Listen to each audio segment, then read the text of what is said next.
વિદ્યાર્થી મિત્રો, અમારી યુટ્યુબ ચેનલ ટીચિંગ મેથ્સ એલજીમાં આપનું હાર્દિક સ્વાગત છે। મિત્રો, આજે ધોરણ 6માં વિષય સામાજિક વિજ્ઞાનમાં પાઠ 6 આપેલ છે મૌર્ય યુગ, ચંદ્રગુપ્ત અને સમ્રાટ અશોક। તેમાં જે સ્વાધ્યાય આપેલ છે તે સ્વાધ્યાયનું આજે સંપૂર્ણ સોલ્યુશન કરીશું।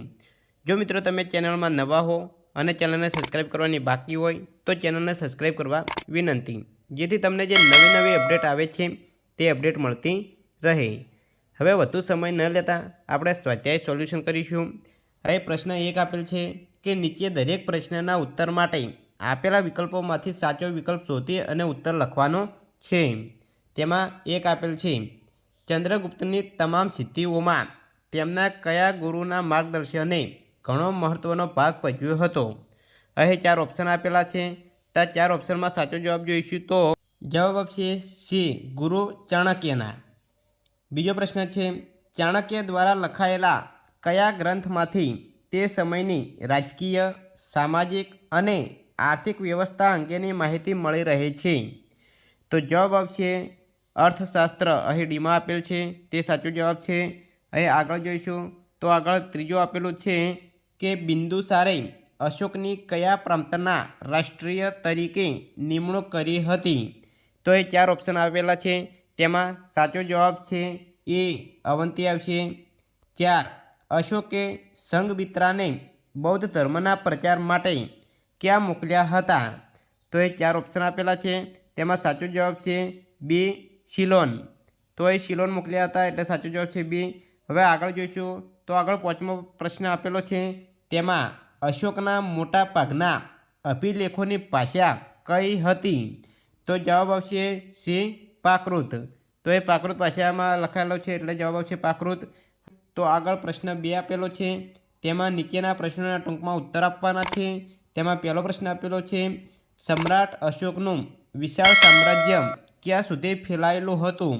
ઉત્તર, સમ્રાટ અશોકનું વિશાળ સામ્રાજ્ય વાયવ્ય સરહદે કંદહાર અને પેશાવર, ઉત્તરમાં નેપાલ, દક્ષિણે મૈસૂર એટલે કે હાલનું કર્ણાટક, પશ્ચિમે ગુજરાત, સૌરાષ્ટ્ર અને પૂર્વમાં મગધ તેમજ કલિંગ એટલે કે હાલનું ઓડિશા ત્યાં સુધી ફેલાયેલું હતું। આ રીતે અહીં પહેલા પ્રશ્નનો જવાબ છે। અહીં બીજો પ્રશ્ન જોઈશું તો બીજા પ્રશ્નમાં આપેલું છે કે સેલ્યુકસ નિકેટર સાથેના યુદ્ધ બાદ કયા પરિણામો આવ્યા?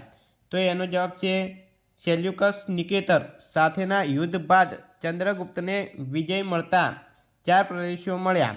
ચંદ્રગુપ્તની બહાદુરી જોઈને સેલ્યુકસ નિકેટરે પોતાની પુત્રી હેલેનાને તેની સાથે પરણાવી। સેલ્યુકસે પોતાના રાજદૂત ચંદ્રગુપ્તના દરબારમાં મોકલ્યો। આમ સેલ્યુકસ સાથે યુદ્ધ બાદ ભારત અને ગ્રીક વચ્ચે રાજદ્વારી સંબંધો વિકસ્યા। ત્રીજો પ્રશ્ન આપેલો છે કે મૌર્ય સામ્રાજ્યને વહીવટી સરળતા ખાતર કેટલા વિભાગમાં વહેંચવામાં આવ્યું હતું?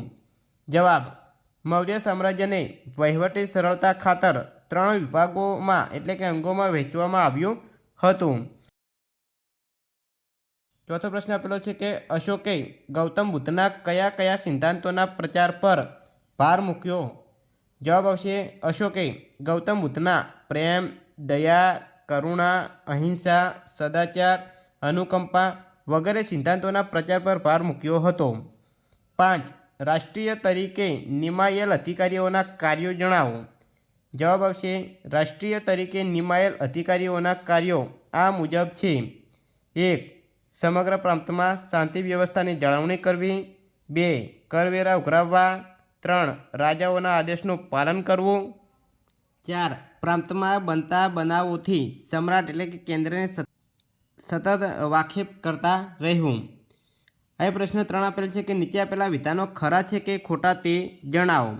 તેમાં 1 આપેલ છે મેંગેસનીથ દ્વારા ઇન્ડિકા અને કલ્હણ દ્વારા મુદ્રા રાક્ષણની રચના કરવામાં આવી હતી। તો આ વિધાન ખોટું છે। 2 ધમ્મ મહામાત્રનું કાર્ય જૈન ધર્મનો પ્રચાર કરી પ્રજાનું નૈતિક ધોરણ ઊંચું લાવવાનું હતું। આ વિધાન ખોટું છે। તો એ આગળ વિધાનો જોઈશું કે કયા વિધાનો સાચા છે અને કયા વિધાનો ખોટા છે। તેમાં ત્રીજા નંબરે આપેલ છે કે ચંદ્રગુપ્તે પોતાનો અંતિમ સમય શ્રવણ બેલગાડામાં વિતાવ્યો હતો। આ વિધાન સાચું છે। 4. બિંદુસારના સમયમાં મગધ મૌર્ય સામ્રાજ્યમાંથી સ્વતંત્ર થઈ ગયું. આ વિધાન ખોટું છે. 5. અશોકે ઉપગુપ્તના આદેશને અનુસરીને બૌદ્ધ ધર્મ અંગીકાર કર્યો. આ વિધાન સાચું છે. તો વિદ્યાર્થી મિત્રો, અહીં પાઠ જે આપેલ છે 6 તેનું આજે અહીં સંપૂર્ણ સોલ્યુશન પૂરું થાય છે. મિત્રો, વિડીયો સારો લાગ્યો હોય તો લાઈક કરો, શેર કરો અને સબસ્ક્રાઈબ કરો. તથા ધોરણ 6ના બીજા વિષયના પણ સ્વાધ્યાયના સોલ્યુશન, સ્વાધ્યાયન પોથીના સોલ્યુશન ચેનલમાં મૂકેલા છે, તે તમે જોઈ શકો છો. Thank you.